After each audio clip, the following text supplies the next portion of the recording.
The Boston Red Sox have just traded their franchise player. That's right, Rafael Devers is on the move to the San Francisco Giants for essentially nothing. And while it is crazy that this deal did happen, it isn't surprising. Rafael Devers leaving Boston was written in stone, especially after the messy offseason that the Red Sox just had. And you have to remember, Devers signed a contract extension with the organization as recently as January of 2023. It looked like he was going to be a Red Sox lifer. He was signed through 2033 and was supposed to be with the team until he was 36 years old, and at that point, he may as well have just retired with the Red Sox. But of course, like I mentioned, everything changed this offseason. On one hand, you have Rafael Devers, who feels betrayed by the organization he spent his entire career with. And on the other hand, you have the Boston Red Sox, who didn't want to have to deal with all the drama and negative media attention that Rafael Devers was bringing.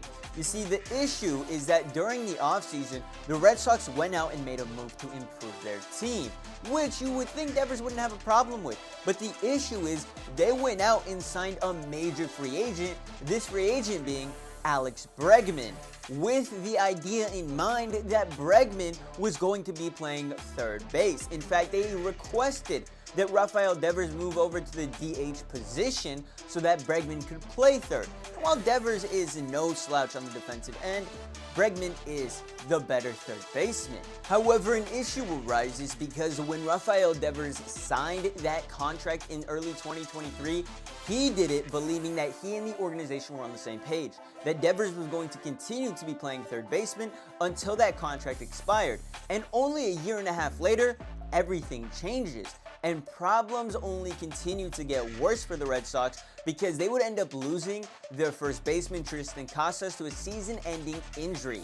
And then they ask Rafael Devers to play first base, a position in which he refuses to play, just as he initially refused to move to DH. Now they're asking him to play first base. Rafael Devers doesn't like that. He says he's not going to. Then in comes Christian Campbell, a rookie for the Red Sox, who volunteers to learn how to play first base. And Rafael Devers didn't like that one bit. He took it as a slight. He took it as the rookie undermining him. And you have to remember, Rafael Devers is supposed to be the face of the franchise for the Red Sox, and yet here he is getting undermined by a rookie and constantly rejecting the request from the organization to play different positions.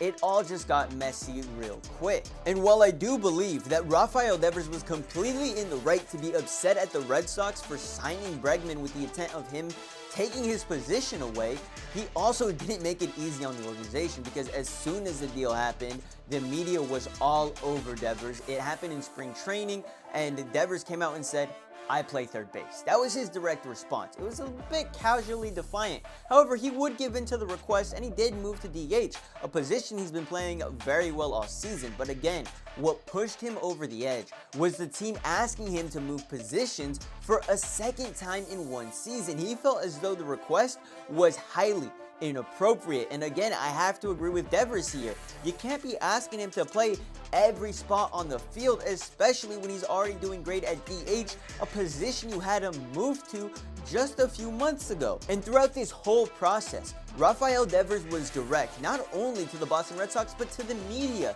He came out and stated that he would not change his mind about playing another position, noting that he had already been asked to change once. He mentioned being told that he was a little hard-headed. So in come the Red Sox insulting the man, and that he couldn't be as flexible this time. He had to have a backbone of his own. He couldn't just be folding to every request that the Red Sox were making out of him.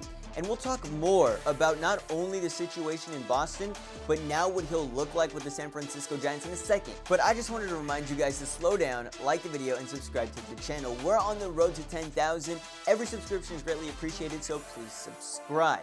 But let's talk more about this deal here. You see, while the Red Sox did give up a superstar in Rafael Devers, the question is, what did they get in return? And honestly, it wasn't a whole lot, especially when you consider how many years Rafael Devers is under contract, what his age is. He is in the middle of his prime, and yet the return consisted of a left-handed pitcher in Kyle Harrison, Jordan Hicks, another pitcher, then the fourth best prospect in the Giants organization at the time, and an outfield prospect in James Tibbs III, and lastly, a rookie pitcher in Jose Bello.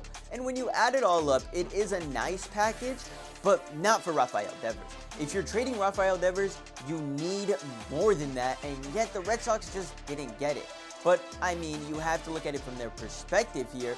They have a superstar who's unwilling to listen to any of their demands, and he held all the leverage.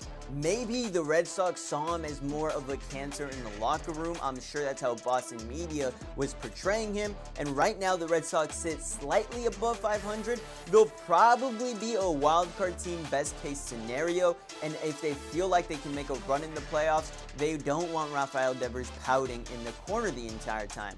Whereas the San Francisco Giants are 10 games above 500. They'll again be another wild card team just because they have the Los Angeles Dodgers in their division, but they'll be a better team than whatever is going on with the Red Sox. Now, this season for the Red Sox, he's played in 73 games for the Boston Red Sox, which is essentially every game that the Red Sox have had.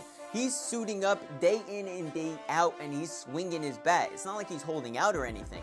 And at the plate, he's averaging 272, which is a consistent output for Rafael Devers if you look at the last 2 or 3 years. His on-base percentage sits at exactly 400. His slugging percentage is almost exactly 500. His OPS is also really good, about 900. So he is perfect. He's been doing his thing. He's got 58 RBIs, 15 home runs, and a stolen base. A single stolen base, I know. But you're not trading for this 3-time All-Star, 2-time Silver Slugger, and 1-time World Series champion because of how he runs the bases. You're trading for him because of how he swings that bat. Now, if we were to take a look at the roster in San Francisco, you would notice that they already have a third baseman, a great third baseman in Matt Chapman. However, he is on the IL right now, so when Rafael Devers arrives, Matt Chapman won't be there, but he is going to return soon. So they are going to have to deal with that situation. They already know Rafael Devers' stance on everything. They know that if he can't play third base, he'll DH. And I'm sure he's more than happy to do that for a Giants team who's out here taking a chance on him. They believe in him, so maybe Rafael Devers, this will be a nice fresh start for him. And it's not like the Giants are making this move with the hopes of Devers being a Gold Glove winner. No, they want a third Silver Slugger out of Rafael Devers. So if he is DH for the rest of the season, I'm sure that'll work well for not only Devers, but also the Giants organization. That's probably what they're going to be asking from him. Who knows how Bob Melvin and Buster Posey handled the situation? Shout out Buster Posey. What an amazing GM. This is why you want former players as your GM, because they know what moves to make to go out and win now. Buster Posey saw this as an opportunity to improve the Giants' future and their present. So good for him for making this move. I think that the Giants are going to work really well. They've been missing that power in the middle of their lineup, which is exactly what Rafael Devers brings. But I think I've talked everything San Francisco and Boston baseball that I've wanted to. So that's about it for this video. I'll catch y'all later. Much love. Deuces.